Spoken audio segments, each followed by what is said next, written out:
Šiaurės Makedonija dar nematyta šalis. Pirmiausiai nutarėme aplankyti Kokino observatoriją. Iki jos veda siauras kaimo keliukas, vingiuojantis per nelabai aukštus kalnus.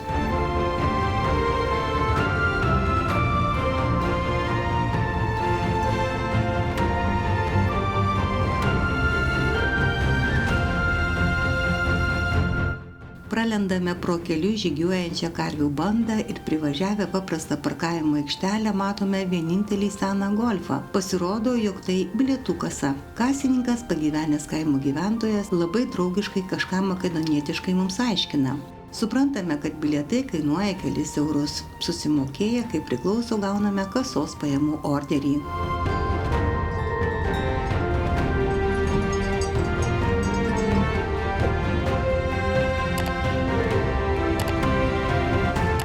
Kokino observatorija laikoma viena seniausių pasaulyje, datuojama 4 amžiumi prieš Kristų.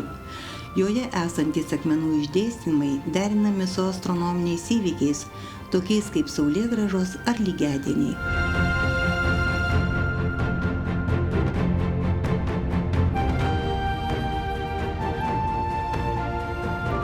Į kalno viršūnę veda paprastas lauko keliukas. Tenka užkopti apie 200 metrų vertikalų pakilimą. Esant geram orui, tai vienas malonumas. Smagiai pasivaikštome ir pasigrožime nuo viršūnės atsiveriančią panoramą. Tikrai liekame patenkinti, kad pasukome 40 km į šoną ir pamatėme gana neįprastą objektą bei nuostabų kraštovaizdį.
Judame link Šiaurės Makedonijos sostinės Skopje.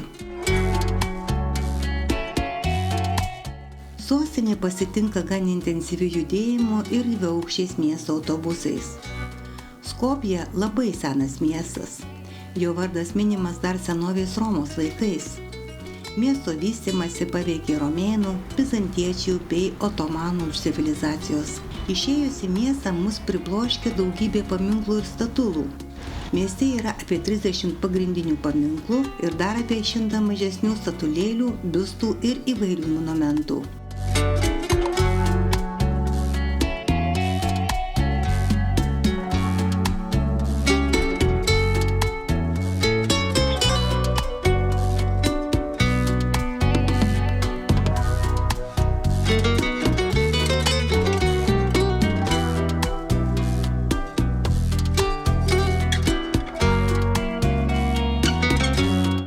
Pagrindinė žinoma Aleksandrui Makedoniečiui sėdinčiam ant žirgo. Tai 15 metrų statula pačiame miesto centre Makedonijos aikštėje.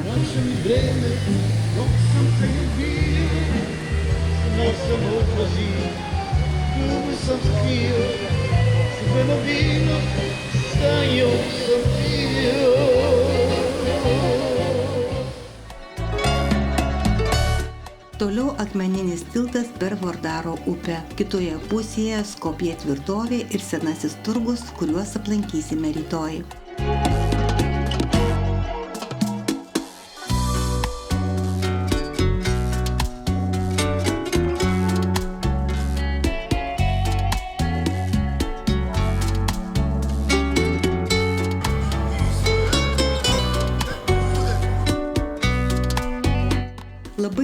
stebėti liaudiškų šokių repeticiją. Nors patėsi, kad jaunuoliai kuklinasi, bet šoko visai neblogai.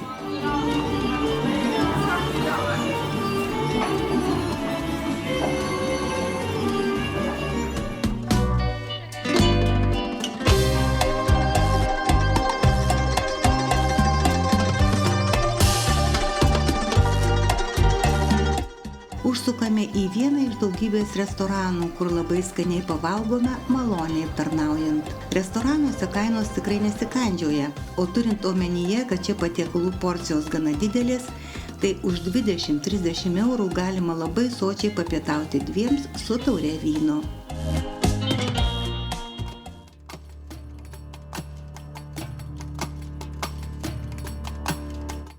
Šiaip Balkanuose beveik niekur nekilo problemos atsiskaitant banko kortele, išskyrus porą atvejų turguje ir mažose parduotuvėlėse.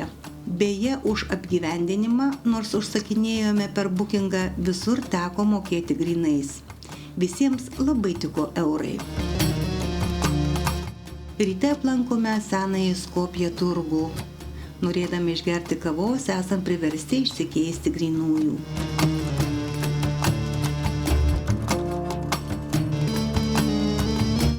Čia labiausiai akis krinta juvelyrinių parduotuvėlių vitrinos pilnos aukso dirbinių.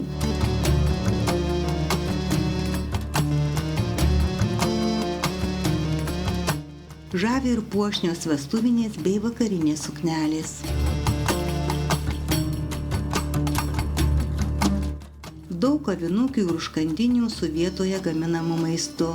Vienoje jų užsisakome ekspreso kavos. Ir vėl esame nustebinti kavos skanumo, jos kokybės ir aišku kainos. Dvigubas ekspreso tik €20, plus hermetinis indelis su vandeniu. Šalia senojo turgaus ant kalvos Skopjė tvirtovė iš tolo atrodo įspūdingai, bet pakilus vaizdas nuvilia, daug netvarkos. Tvirtovę verta aplankyti tik dėl miesto vaizdo iš viršaus.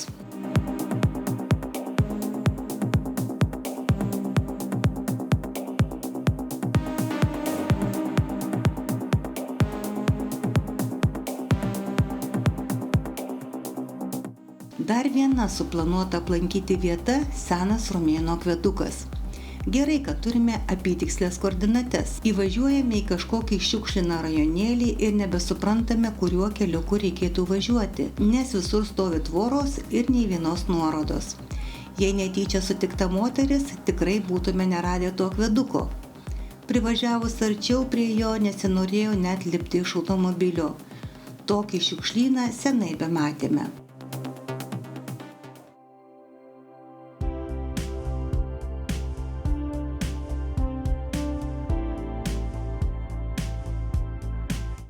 Tolesnis kelionės tikslas Matka kanjonas, esantis 15 km nuo Skopjė. Tai labai turistinė vieta. Čia daugybė siūlytojų praplaukti kanjono laiveliu, 14 kavinukių.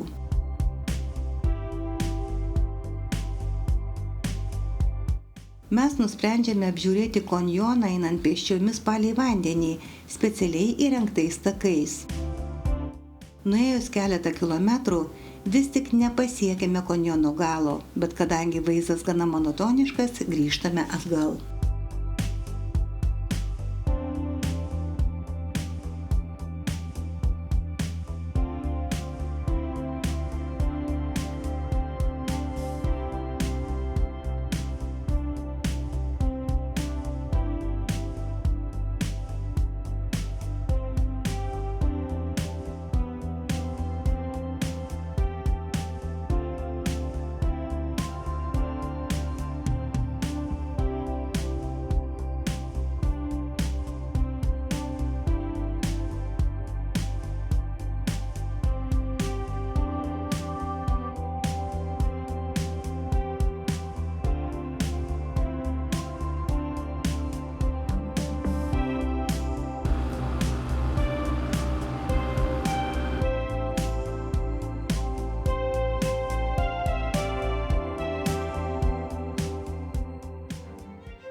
Šios dienos kelionės tikslas – Ohrid miestas, ant to paties pavadinimo ežero kranto. Šio didžiulio ežero viduriu eina Šiaurės Makedonijos ir Albanijos siena. Kadangi Šiaurės Makedonija neturi jūros, didžiausias kurortas prie vandens yra Ohrid miestas. Atvykstame gana vėlai, bet to užtrunka, kol apsigyvename apartamentuose. Skani vakarienė restorane ant ežero kranto ir lynojant grįžtame ilsėtis. Rytoj laukia nelengvas kelias per Albanijos kalnus. Jei patiko šis video, prašome nuspausti nykštį į viršų. Kitoje dalyje matysite mūsų gana pavojingą kelionę per Albanijos kalnus, nepravažiuojamus kalnų kelius, 1000 langų Berat miestą, Apolonijos architektūrinį ansamblį, Ardenikės vienuolyną, Tiraną, Durės kurortą prie Adrijos jūros ir Rozafa pilį.